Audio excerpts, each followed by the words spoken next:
Good afternoon, ladies and gentlemen. I think some of you might have seen this presentation before, so if you've seen it, just bear with us.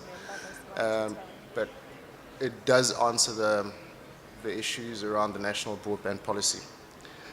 So as Dark Fiber Africa, we've taken a stance that we've tried to reduce it down to practicality. So in terms of what the plan proposes, we've tried to take it down to what it practically will look like. Our general view is that from a wholesale point of view, you've got the undersea cables, you've got terrestrial networks, fiber networks, metro fiber networks. There's enough of the wholesale to the point where the debate is, are we overcapacitated?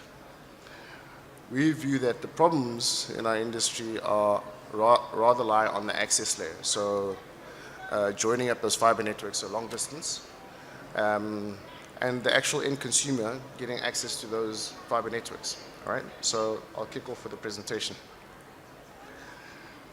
I'll start with a little bit of background around Dark Fiber Africa, and then look at some global case studies. Where do we stand in South Africa? DOC targets, and what we feel is needed in South Africa. So, Dark Fiber Africa. What is dark fiber? It's an optical infrastructure that is not fiber optic infrastructure that's not lit. It's a medium through which transmission equipment transmits data via light, and customers can select their preferred technology.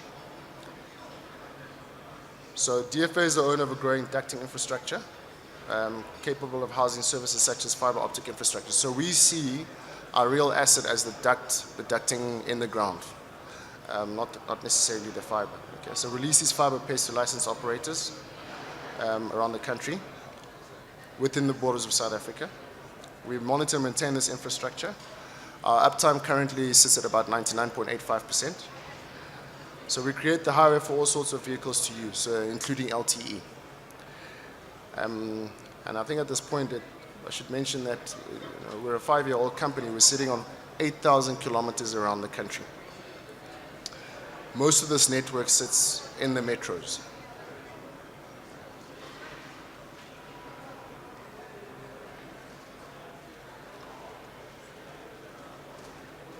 So, and this is the real business case behind companies like DFA and the justification for, or the sell for open access, basically. So DFA operates at the infrastructure layer. If you look at your telecoms market, you've got your transmission layer and your service layer. We focus on the enabling infrastructure, all right? So that's the actual infrastructure level. That's the most expensive part of deploying any fiber network infrastructure. It ranges anything between 450 to 1,000 Rand per meter just to trench. So 80% of that cost lies in the civil cost. The fiber optic cables are virtually worth about 20 to 30% of that cost. So the real cost, the major cost, is in the actual civil build. So our reason for existence is that we do not compete with the players on the transmission layer and the value-added services. Okay, we provide the infrastructure, and that's where we play. So the likes of your mobile network operators do not want to go onto an infrastructure where they're going to end up competing on the transmission layer and on the value-added level. Okay, they want open access because it's cheaper. You pay 5 Rand a meter instead of OPEX, instead of digging at 650 to 1,000 Rands a meter, essentially. So it makes business sense. To the point that even us as Dark Fiber Africa, where there's an open access provider, if somebody else has dug there, we will not dig there. We will go through their network. It only makes financial sense.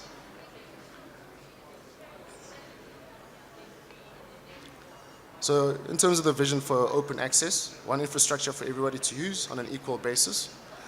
The key to open access, though, is that you're not competing against the incumbents on that open access infrastructure. That's the key selling point in terms of DFA, or open access infrastructures around the world. And you can see the rest of the benefits. I'm sure I don't need to go through those. And that's our shareholding. Sorry, I'll just skip that one. But I mean, these are some of our selected customers. So the major mobile operators are on our network. The undersea cables, we've got a landing station in Tunzini, Azefontein, and Melkbosrand in the Western Cape. So all the undersea cable capacity we bring inland. So let's look at the global case studies. So this is basically, us as an industry, if we get our act together, this is the part. This is what it could look like. All right. So we've all heard case studies about Korea, and we've all heard the equation of the 10% broadband penetration increases your GDP by 1%. All right. So this is basically what it translates to. Examples that have happened around the world. So where does South Africa stand? Okay. This presentation's over 6 months old, so some of the figures may be wrong, but they're there and thereabouts. All right, so we've got the wholesale aspect is covered. So we've got SatCom, Safe, SatCom, Easy, and Wax. They're all coming into South Africa. So Intercity, you've got Telkom, Broadband Infraco, DFA, NLD, and FiberCo. Data centers, you've got them all. Metro Fiber, Telkom, DFA, and Neotel, MTN, and Vodacom. Wireless, we've got them. Mobile network operators, we've got companies like WBS and Broadlink. So on the supply side, we've got enough. There's no doubt about it, and I think we all agree on that one. Like I said, these figures may be a bit off, but they're there and thereabouts. All right. So, and the whole point here is that the mobile networks, so that the tele density in terms of mobile networks is a lot higher than the fixed line penetration, essentially.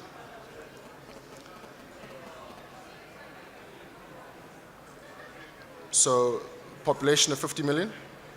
Let's say 10 million people will make use of the internet via ADSL, 3G, or dial-up. Broadband ADSL subscribers, they reckon to top 800,000 by the end of 2012. Active mobile communication users in excess of about 46.4 million. So there's actually more cell phones in the country than there are people. There's about 53 million cell phones in the country. And the smartphone penetration, I mean, you hear different figures ranging from about 5 million to about 10 million. But they're all in circulation and they're internet ready, basically. Okay? So fiber to the business is estimated about 5%. Fiber to the home is less than 3%. This is DFA's network in Gauteng South in 2010. We are everywhere. This is what it looked like in 2011. Okay. This is what the BTS map of South Africa looked like in 2012.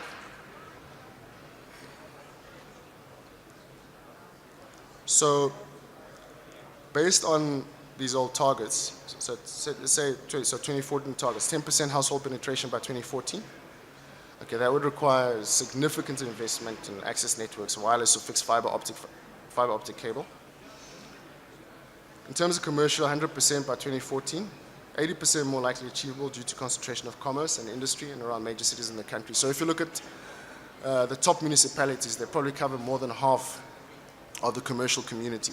All right, schools and healthcare facilities, obviously looking for 100% penetration there. The trend in South Africa is the same as anywhere else in the world. You start with your wholesale sector, you're moving on to data centers, high bandwidth, single tenant high bandwidth locations, moving on to wireless towers. And I must say, in South Africa for us, what we've seen is that the wireless tower business is what's driven the growth in terms of the fiber optic deployment. They've been at the forefront of driving that. And then the next level, obviously, is the enterprise building and gated communities and eventually fiber to the home.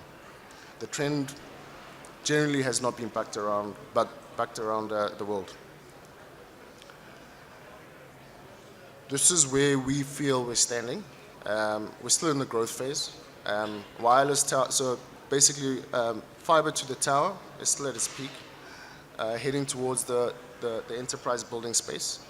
And then obviously when the market matures and starts to plateau, then you start looking at gated communities and fiber to the home. So what we need is we need 4 and 7. So that's basically your, if you go back there, you're looking at your wireless tower, the growth to carry on there, and then move to fiber to the home gated community. So to move in that direction essentially. So we need segments 4 and 7 to graduate into growth and maturity phase. We need subsidies for fiber access into homes, 10% penetration, business 100%, hospitals 100%, and schools 100%. So more South Africans access the internet through GSM, so 2G, 3G, and LTE, rather than through fixed lines. We've made that point. So therefore makes more sense to subsidize smart gadgets, phones and tablets, as an example. So most people, first time they encounter the internet will be on a mobile device. The result is that private sector will create viable business plans to build backbone infrastructure in virtually every street. So what we're saying here is that where it is viable, we will build it. Between the private operators, they will go out and we will build it, as long as it makes commercial sense. And the MNOs will build backbone infrastructure, even in areas that are unviable, okay? So these numbers, so 290,000 registered businesses in South Africa. Commercial buildings is about 50,000, industrial buildings about 2,600. So you're talking about 52,000 odd buildings, commercial buildings, okay? We're not going to get to the 100%, we understand that. Okay, so population sitting at about 50 million, households 12.5 million. So household penetration, you're looking at about 1.25 million, at 10%. Healthcare facilities, about 5.5, 100% penetration. Tertiary institutions, schools and tertiary institutions, 26,000. So phase 1, so target the 26 largest municipalities in South Africa. That'll take care of 80% of commercial and industrial buildings, 48% of the population from a household point of view. The percentage distribution of rural to urban is changing. It's flipping over to urban. We all know that. So people in the rural areas are more and more moving into the urban areas. And it'll cover 48% of schools and healthcare facilities. So the key assumptions are 80% accessible, so 44% connected already, 76% still to be connected. Okay? 48% of the population households accessible, 10% to be connected. We're talking about the 1.25 million connections. And the 100% in terms of the 48% to be connected in the 26 municipalities. That's what the numbers look like. So commercial and industrial buildings. Now we're talking access now, which we feel is what's going to drive demand. The cost may differ it depends on who you speak to, okay? But from our experience, what we've seen, so access into buildings will cost you about 60,000 rands. Obviously, if the volume increases, those costs will come down. You're talking about a total investment of about 2.3 billion rand. Schools and healthcare facilities, at the same rate, you're talking about 907 million rand. Households, you're talking about 25 billion.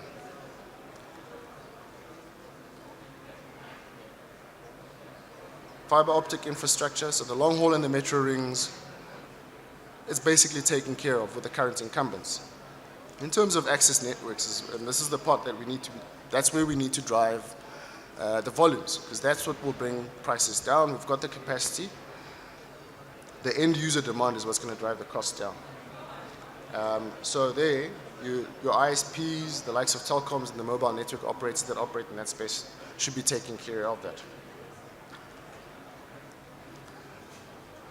So that first phase, so the demand side, basically funded by private funds, and on the access layer is where we feel that government should be spending most of its money. So that talks about making access into buildings cheaper. Broadband access into a building, in my mind, should be as important as getting a water pipe into that building or getting electricity into that building. It costs more to try and retrofit it, do it at build stage, and that'll also bring down the costs. So let's say on an estimate, so that old number that we carry on seeing of 10% increase in broadband penetration increases GDP with 1.4%. This is what it would translate to, okay, for South Africa. It's a big number, big difference. The impact on jobs, this is our estimation, is about 18,000. Maintenance ongoing 2,000. So, the direct construction jobs are generally quite temporary. The maintenance is ongoing. Indirect jobs, about 800. Up to so far, Dark Fiber Africa has created about 300 jobs, direct jobs, and we estimate up to about 8,000 indirect jobs that we can attribute directly to Dark Fiber Africa and the build of the 8,000 kilometers that we've built up to so far. So the thrust of my presentation really is about the fact that we believe that the wholesale sector is sorted between private and state-owned enterprises, and that part is sorted. It's funded, it's done. We've got enough capacity. The only way we're going to get the cost of broadband down is to increase the access layer and make the end user be able to access that wholesale network essentially. So the national broadband policy in trying to address our industry and government, our view is that money should be directed towards that access layer. Okay. The first phase is sorted out. Leave to business what business can do, and let government subsidize what business can't do. So government should be subsidizing what business can't do. Okay, so that's essentially your rural areas, the cost of the access layer, and in our view, that in a nutshell is what is going to make broadband in South Africa accessible to the majority of the population. Yeah, that's me. Do you have any plans to roll out fiber to the townships? We already are in the townships. So let me give you an example of Tshwane. We are in Mamelodi, we're in Soshanguve, we're in Atteridgeville, we're in Mabopane, we're in Garankuwa. We are in Soweto, we are in Sebokeng, we are in Orange Farm, we are in Umtata. So even the smaller towns. So when people talk about metro networks, they think Johannesburg, Pretoria, Cape Town, and Durban. The only province where we do not have fiber is the Northern Cape. Okay, so we are in Klerksdorp, we are in Rustenburg, we are in Potchefstroom, we are in the Vaal, we are in George, we are in Knysna, we are in Mossel Bay. So we are there already. To access our network, though, you need to go through an ISP, obviously. Okay, and this is the part where I'm talking about, is that we've got to make that access layer affordable, because the terrestrial infrastructures are there, the undersea cables are there, and in that 8,000 kilometers that I'm talking about, only about 1,000 of it is long haul. Okay, so long haul is not our game. That's a very difficult market to conquer in terms of just making money out of it. So 7,000 of that is in the metros, okay, including the townships. Okay, so it's in Johannesburg town, it's in Sandton, it's not in Soweto, it's everywhere. Okay.